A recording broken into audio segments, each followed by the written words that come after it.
নমস্কার, আমার চ্যানেলে তোমাদের অনেক অনেক স্বাগত। আজকে যে ব্লগটা শেয়ার করছি সেটা ছিল 6 সেপ্টেম্বরের একটা ব্লগ, যেটা বিহারিরা মেনলি তিজ মানায়।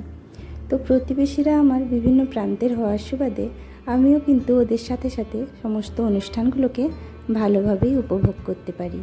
তো চলো, সেদিন হচ্ছে ওরা সারা দিন ধরে নির্জলা উপবাস করে এই সন্ধ্যের সময় দেখো এইভাবে কি সুন্দর সাজুগুজু করে এবার পুজো করবে।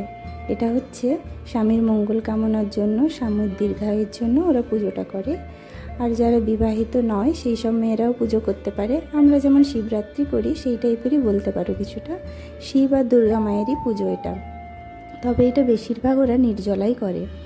তো এই যে দেখো এখন সাজানো চলছে ওদের ঠাকুরের সিংহাসনটা, ফল, তারপরে সাইডে দেখতে পাচ্ছ ওটা সিঁদুরদানি।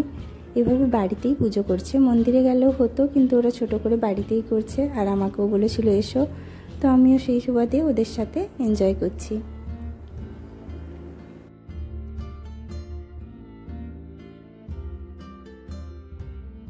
ওদের সাথে আমি গত 5 তারিখ থেকে ইনভলভমেন্টে জড়িয়ে পড়েছি।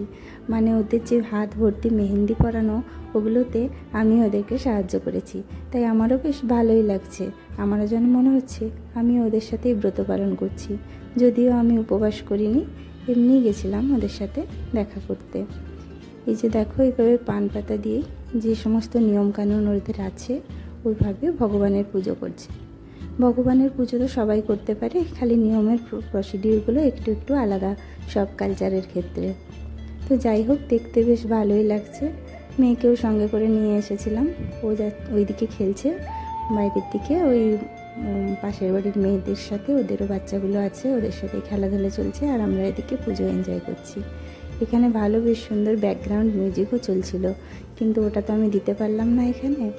তো চলো, এইভাবেই আমরা পুজোটা খুব ভালোভাবে এনজয় করে নিলাম। হাত ভর্তি চুড়ি, মেহেন্দি, দেখতে ভীষণ সুন্দর লাগছিল। এইভাবে হাতের মধ্যে ফুল নিয়ে এবার ওদের যে তিজের যে ব্রত কথা সেটা ওরা এরপরে শুনে নিচ্ছিল। আজকাল তো বইয়ের থেকেও মোবাইলের যুগ বেশি, তাই মোবাইলেই শোনা হচ্ছিল। তারপরে লাস্টের দিকে বইয়ের মধ্যে ওরা পড়াশোনা করেছিল ওই ব্রত কথাটা। এলো এইভাবে খুব সুন্দরভাবে আমাদের তিজের অনুষ্ঠানটা সম্পন্ন হলো। লাস্টে হলো সিঁদুর পরানো, সেক্ষেত্রে ওরা অবশ্য আমাকেও পরিয়েছিল। আমি বলেছিলাম আমি কিন্তু উপবাসে নেই, পরানো যাবে তো বলেছিল কোনো অসুবিধা হবে না। তো এইভাবে খুব সুন্দরভাবে কাটলো আজকের দিনটা। আজকের মতন চলো বিদায় নিচ্ছি, নেক্সট ব্লগে তোমাদের সাথে আবার দেখা হবে। টাটা।